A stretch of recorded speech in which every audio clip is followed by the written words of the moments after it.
Hey guys and girls, this is the Fierce, known by the name of Man and Fairy, aka the underdog from the underground.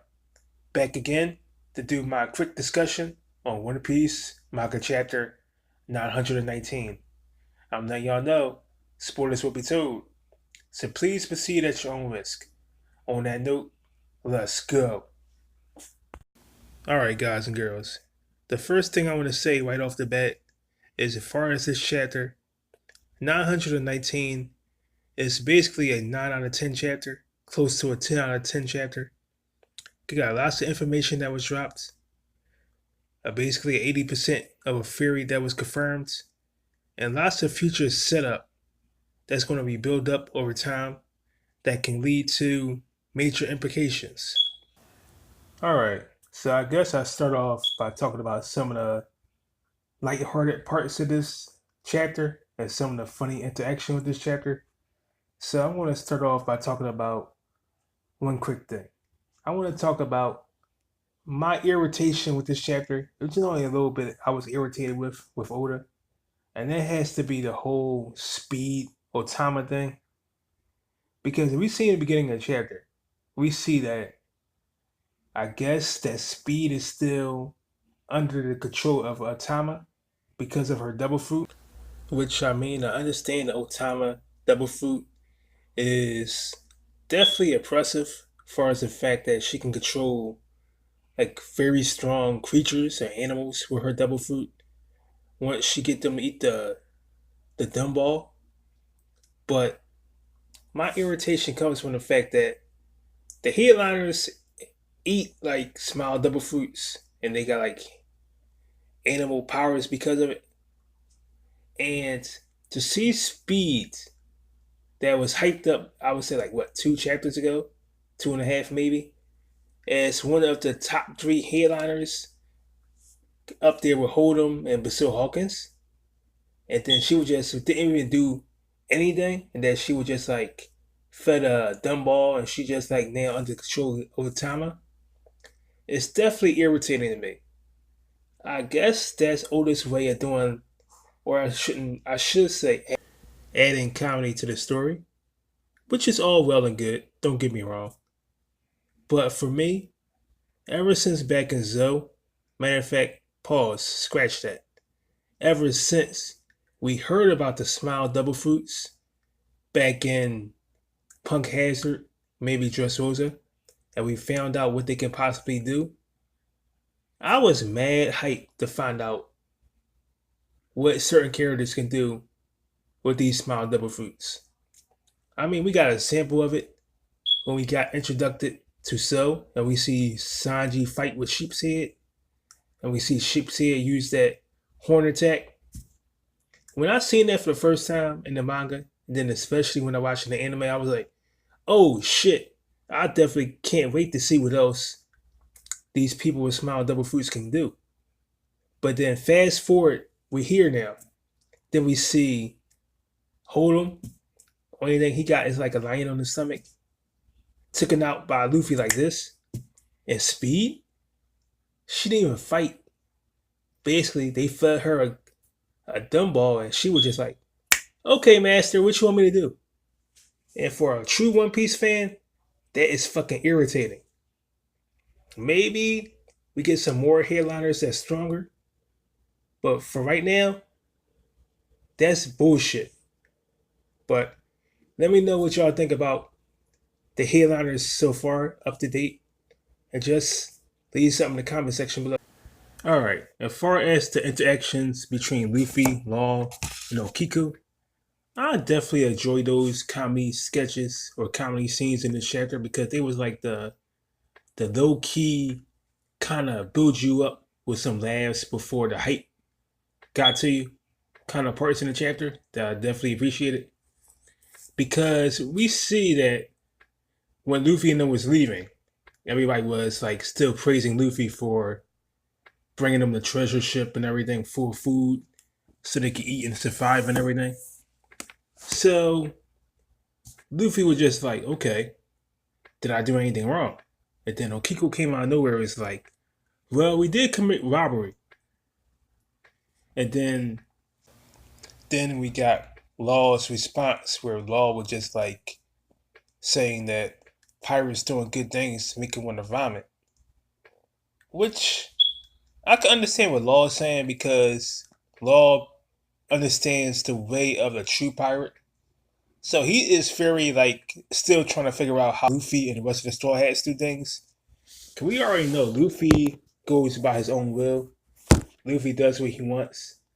So Luffy don't follow the prototypical way to pirates. So for Law, just like he just like completely still trying to understand how Luffy and the rest of the Straw Hats work. But as everybody know, Luffy, he's been doing this for like in the series for like over 20 years. He just go to the beat of his own drum. So that's something that Law and Luffy still trying to figure out.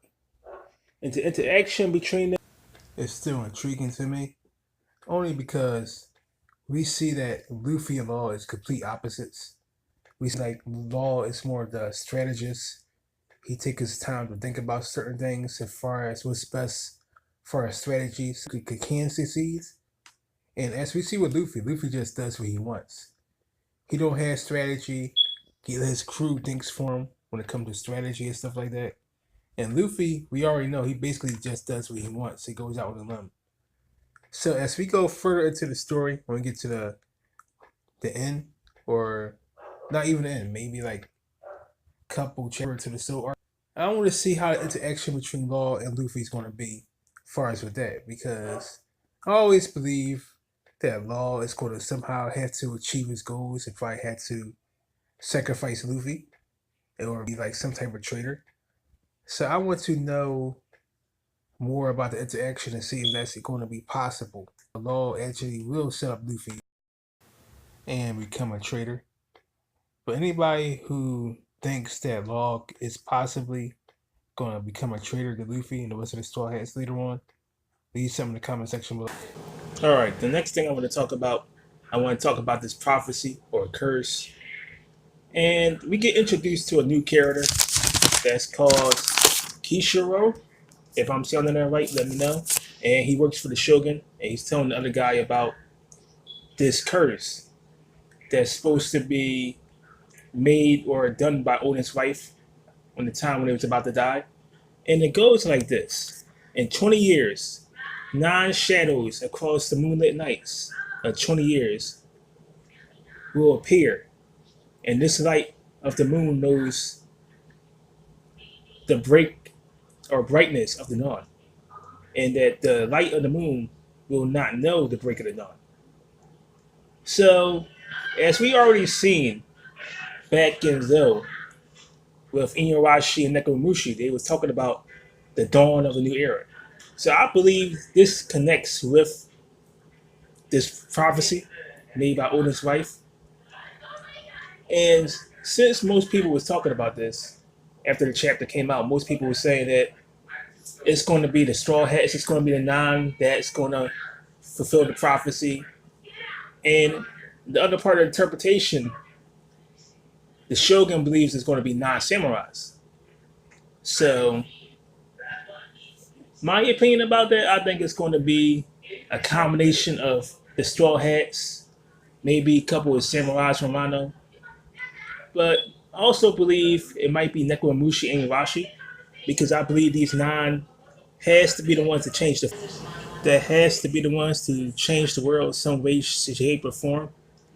So I could see it being a combination like this: Nekomamushi and Urashi, Luffy, Zoro, maybe Usopp, Okiku, and probably Momonosuke and a couple other people. But let me know who in total do y'all believe is going to be the 9 in this prophecy that's going to show up and change everything and open up the gate. All right, the last thing I definitely have to discuss, and this is the most hype part of the chapter, depending on what side of the situation you is on this topic, has to be at the end of the chapter when we find out from Kinemon that they was sent to the future from 20 years in the past of Wano. And a couple of weeks ago, another theorist named Marco the Phoenix made a theory talking about how Wano was lost in time. It was like they was like in a time portal kind of situation. And to see his theory basically become 80% true in this chapter at the end was pretty hype. And some people, or let me stop, not some, majority of people been having like different opinions about that because time travel can be a tricky thing depending on how you play it. But since we know Oda is a genius and this is his story, he been creating his way for 20 years, I don't see Oda, how can I put it, putting too much emphasis on time travel. I think this might be a possible somebody with double fruit, but it's like a very restrictive double fruit that probably drains this person. So it's like it's very heavy on limitations. Like it probably can only go forward in time and backward in time, probably to like once every I'll say year, 2 years, or only when like certain conditions is met. But right now I'm trying to figure that out, like what kind of situation that would be. But anything that I would discuss or probably speculate on, it would be pure speculation without any facts or information around it. So I'm going to put that on pause until the next chapter come out. But that's what the fun of it is about, so everybody can think. So any people that's checking out this video want to have their own opinions on it. Could it be a double fruit? Could it be an ancient weapon, like most people also seeing in the forums and everything talking about? Or could it be like a whole Vegapunk kind of thing? Because we're still waiting for Vegapunk to make his appearance. So maybe he did make an appearance in Wano. Because other people were saying Tensamaru was from Wano. And we know Tensamaru hangs around as the bodyguard for Vegapunk.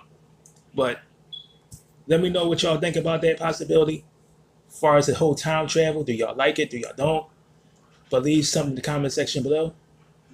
And on that note, this is the Man of Fairy signing off. Like, comment, subscribe to my channel if you like it. I will be coming back with some theories. Hopefully after the new chapter come out. I'm still working on a couple other things. I apologize. But on that note, a man's dreams will never die. And have a good night, everybody.